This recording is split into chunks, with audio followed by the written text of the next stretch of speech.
I believe that if we're going to authorize the use of military force, the president should have all the tools necessary to win the fight that we're in. And so, as you've heard me say over the last number of months, I'm not sure that the strategy that's been outlined will accomplish the mission the president says he wants to accomplish. Every time Barack Obama makes a call, he is hammered by those on the opposing side of the aisle. This is never unexpected. But House Speaker John Boehner at the moment is speaking for plenty of lawmakers and Americans on every side of every political stripe in wondering what the president is doing with his latest call for war authorization. To put it mildly, the president's words did not exactly remind anybody of Franklin Roosevelt in December of 1941. So let's get to it. Our guest is Fellow and Deputy Director for Defense Budget Analysis at the Center for Strategic and International Studies, Ryan Crotty. Ryan, thank you so much for being here today. Thanks, Ed. Ryan, when you heard what the president had to say and he gave his idea, what was your immediate reaction? Well, I think that it still tells us that we're not quite sure what we want to do and what we don't want to do in Syria and in trying to counter ISIS. How can we not be, and again, I guess maybe this is a rhetorical question in many ways, how can we not be quite sure of what we want to do when we have an enemy that is executing Americans, that is executing people, executing innocents, and simply put, may be on our doorstep at any given day? Sure, it's a fair question. And I think that the question is not whether we want to do anything about it, but how much we are willing to commit to actually putting up and putting lives at risk to counter it. I mean, I do agree with you, especially with the recent report on foreign fighters, that we face really significant challenges that are not just regional.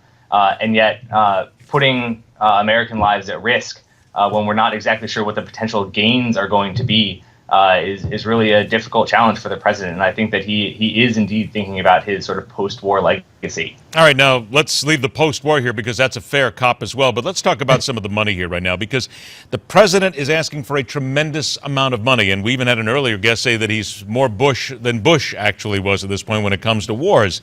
But in your estimation, does more money equate to a better chance of actually exacting a victory over people like ISIS? That also a fair question. I actually don't know that it really improves our ability to take on something like ISIS. I think that is actually more a bit of national will than it is about military capability. There are certainly things that the combatant commanders are looking for more of to support that kind of campaign. Whether it's better intelligence, better assets in the air, that kind of thing. But I do think that is less a matter of money.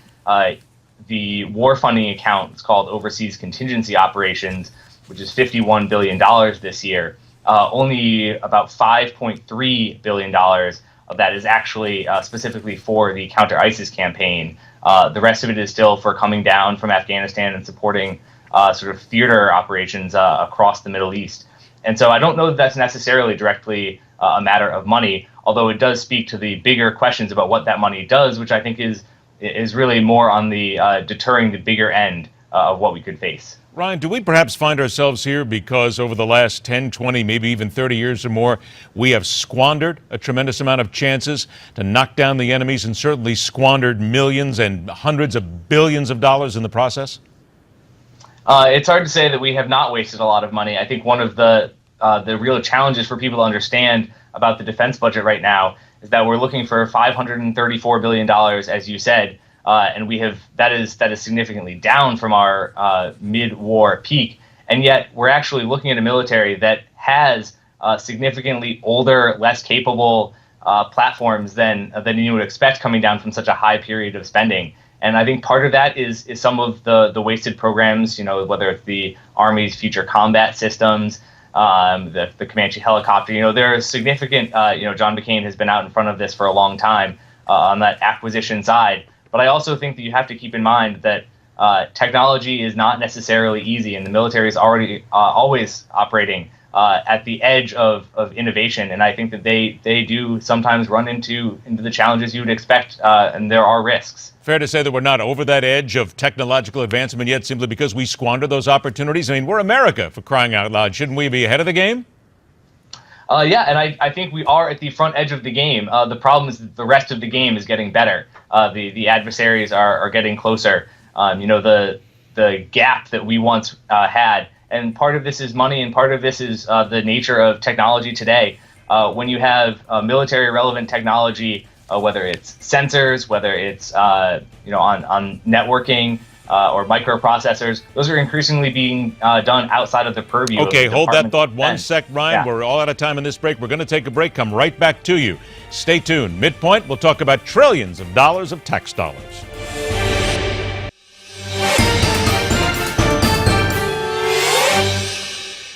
Our guest is Fellow and Deputy Director for Defense Budget Analysis at the Center for Strategic and International Studies, Ryan Crotty.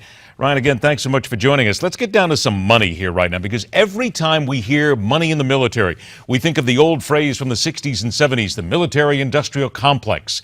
And there are people out there saying this is all driven by big business. America wants to stay at war because we've got to keep the businesses working, we've got to keep the money flowing in, and war is good for the economy. In essence, from your estimation, though, does it seem as if that's what we're doing here with the president, is basically making sure that we stay at war for a protracted period of time? No, I don't think so at all. I think that the economic prosperity that has really driven American power and will in the coming years is based on an international rules-based order that is really right now undergirded by U.S. willingness to take on those that are really questioning those rules. Wait a minute now. Let's get to that word willingness here, because we hear that from a lot of people when we come down and we start talking about wars and things and presidents asking for money. What exactly is that? What are we talking about? Simply the American people there saying, go to war, we'll pay anything? Or are we talking about a willingness of a president to go to war, a willingness of the military to listen to the president? I mean, there's a lot of ifs in there, but what exactly does that willingness equate to?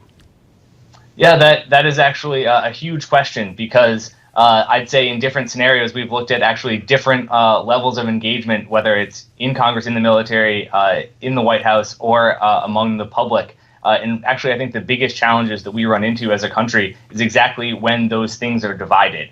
And I think that's one of the big challenges that we have in ISIS. I think the American people, once they started seeing the beheadings, jumped behind this. Although I would suggest to you that before then, they did not necessarily buy the need to be involved. And so sometimes it's that vivid example. But the coalescing of Congress, the White House, and the American public is actually what's really required to have the full force of American power behind something. Are we looking at wasting our money when you talk about $534 billion taxpayer dollars? And we're talking about an enemy such as ISIS that we know hides, they have sleeper cells, they sit and they wait for years in order to come out and strike, whether it's us or anybody else.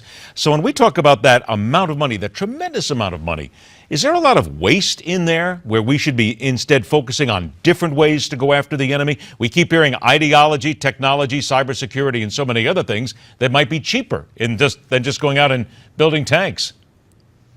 Yeah, I would say there are two parts to that question. First of all, yes, there is absolutely waste in there. And I think that luckily Congress under John McCain and Mac Thornberry have tried to get that conversation going again about how to tackle reform, particularly in acquisition of weapon systems, because there really is money to be found there, but it's not easy. It's a massive bureaucracy.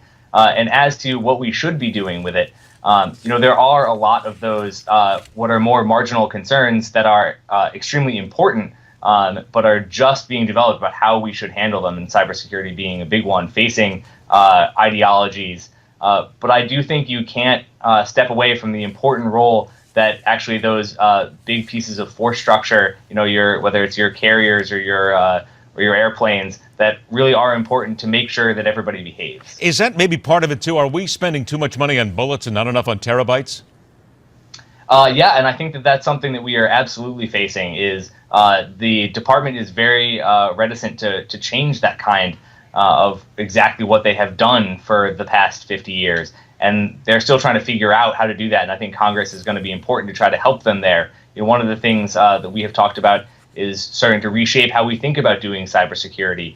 Is that a DoD job? Are parts of it DoD and maybe other parts of it should be Homeland Security? Should we maybe using the reserves out there, people with skills, to bring them in out of the private sector to use that that American knowledge base to better help our security? I got about a minute left here. The question I think most of Americans want to know with all this money, Are we spending the money properly in order to keep Americans safe here at home? That is the $64,000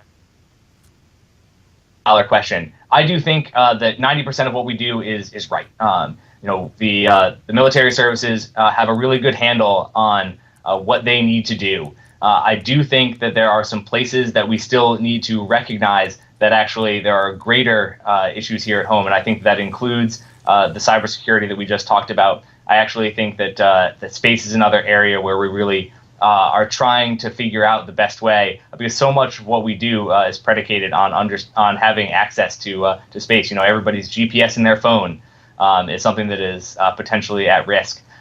So I think there are some rebalancing that could happen, but I do think that the U.S. military is great for a reason, and it knows what it needs. Hopefully they will get what they need to as the world changes every single day. Ryan Crotty, thanks so much for joining us. We'll do it again. Thanks a lot, Ed. Have a good one. Take care. Let's keep the money train rolling. This time to dig into the issue of banks around the world who are doing more with your money than investing in pension funds, breaking bread and bucks with killers, thieves, and celebrity tax cheats. Oh, the story is about it happening overseas. But do you really think it doesn't happen in America? Stay with us. MidPoint will continue.